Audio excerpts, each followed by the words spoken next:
Bom dia a todos. Então, dando continuidade ao nosso curso de Sociologia Criminal, hoje trataremos especificamente dos modelos conflituais ou dos modelos conflitivos. É importante percebermos que a perspectiva que os modelos conflitivos trazem é de que não é possível uma sociedade do consenso puro. Esse consenso puro, universal, esse acordo universal, somente seria possível dentro de um elemento autoritário, onde uma polícia política fizesse uma redução moral e um controle moral, alcançando todos os sujeitos e grupos desta comunidade. E não há uma análise conflitiva apenas de base marxista. É importante também realçarmos isso.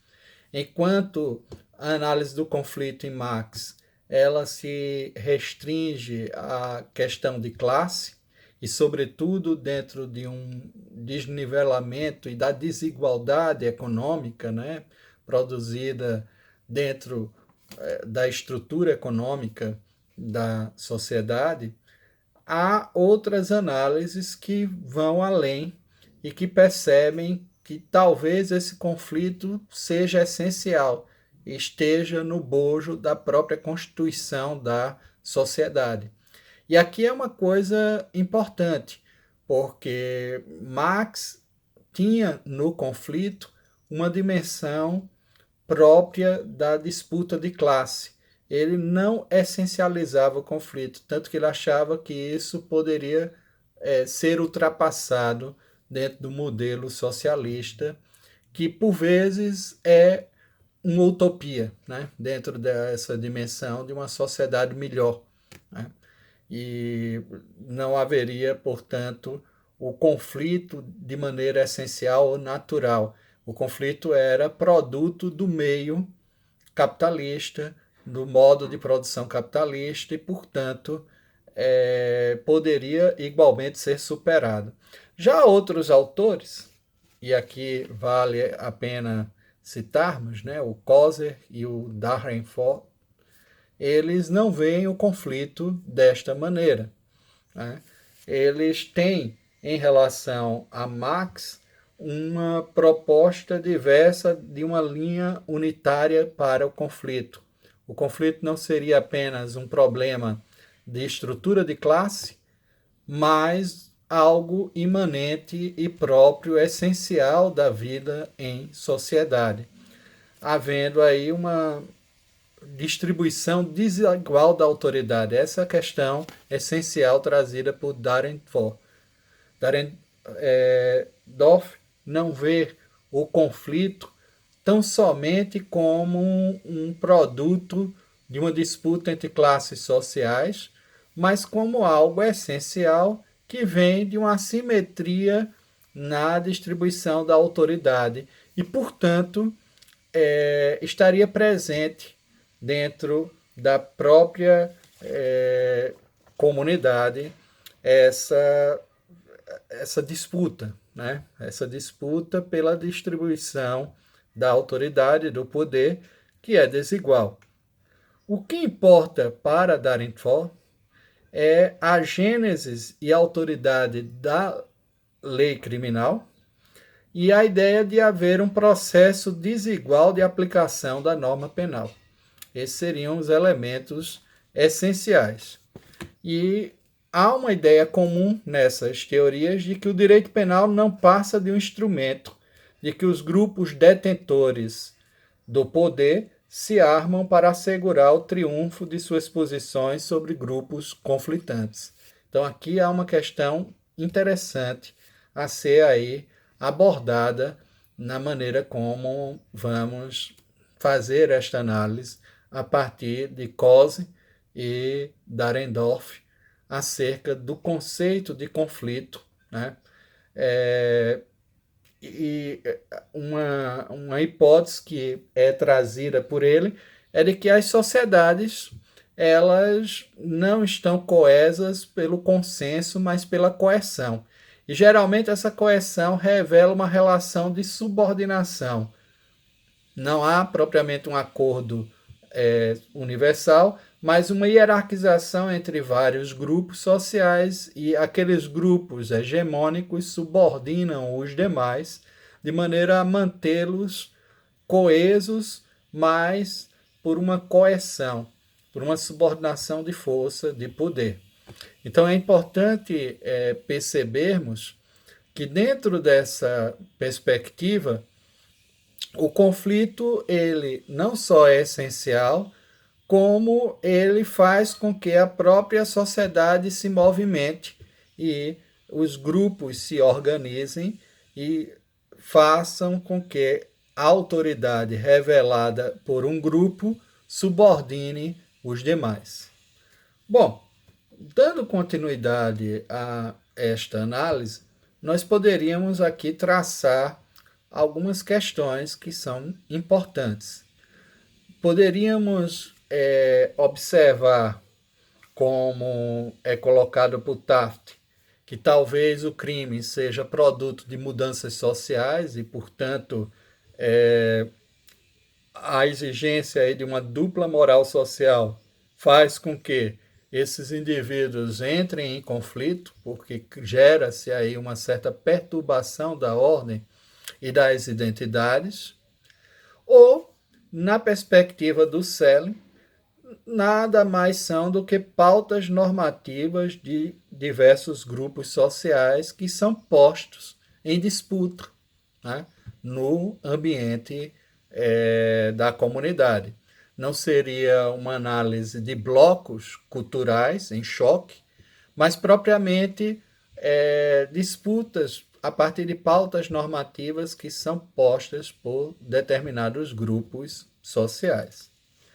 E aqui é onde surge uma outra linha de análise. A análise trazida por uma teoria que é a teoria da subcultura criminal.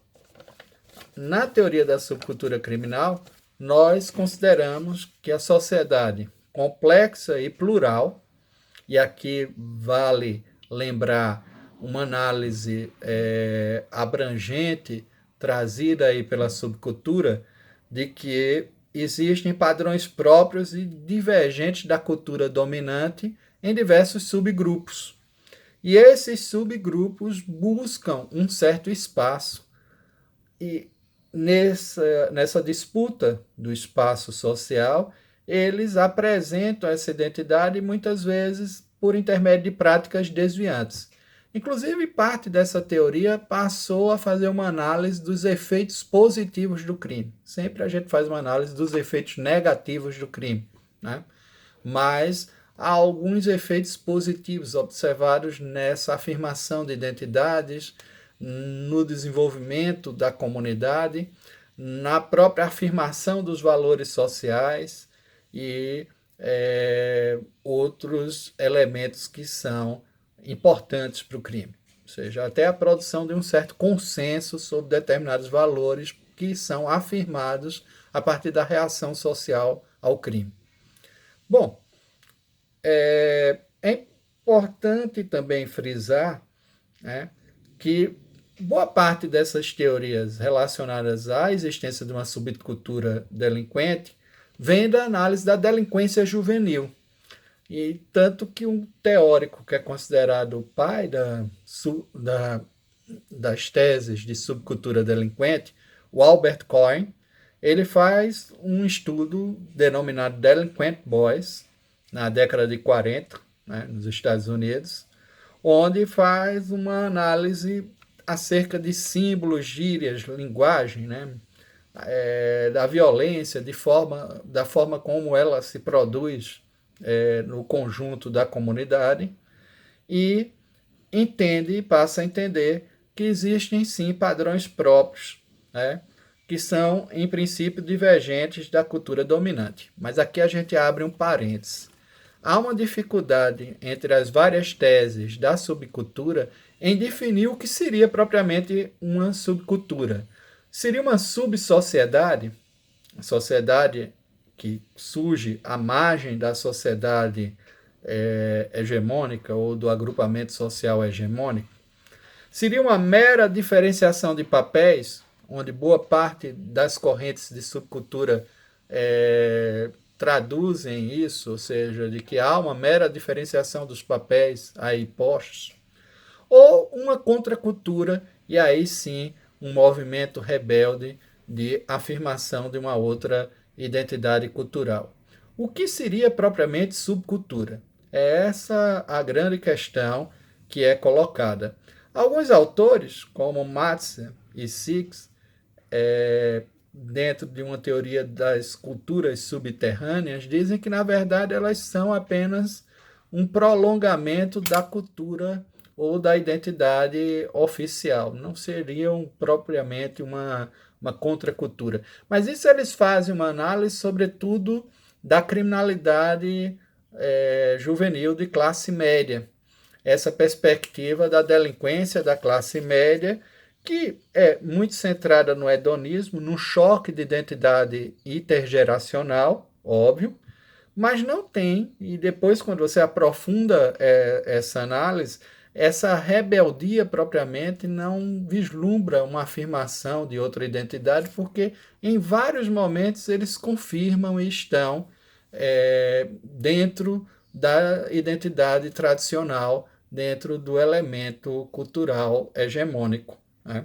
Então, a condução de veículos, a embriaguez, a ansiedade que gera certos comportamentos rebeldes, exibicionismos de caráter sexual, atos de vandalismo, todos eles fazem parte de certos distúrbios que estão presentes na delinquência juvenil, mas que não necessariamente rompem com a cultura dominante e estariam realmente aptos a gerar um modelo, né, propriamente de outros papéis. Há, na perspectiva da imigração e dos conflitos provenientes de imigração, uma perspectiva de guetos, né, uma análise de guetos, onde ali se constituem códigos morais e códigos normativos bem divergentes da cultura oficial. Mas, na realidade, são diferenciações de papéis que fazem, e aí a análise também das gangues, né, que é Claude e Olin, né, Delinquency and Opportunity Theory of Delinquent Gangs, que é um outro texto importante dentro dessa análise, vai fazer. Muitas delas vinculadas aí a análise também de Gênesis, né, da Gênesis tanto criminal quanto Gênesis da definição do que é considerado crime para alcançar exatamente essas categorias. Isso também não é nenhuma novidade no contexto das sociedades ocidentais. Basta a gente lembrar que durante a Idade Média era muito presente a perspectiva de construção dos bairros separados da identidade majoritária que era católica, o famoso bairro judeu, a judiaria, ou as morarias, que eram o bairro muçulmano islâmico, principalmente nas cidades da Península Ibérica. Isso aí foi muito visível, e esses guetos serviam para definir as identidades e delimitar e exercer até um certo controle social sobre os divergentes.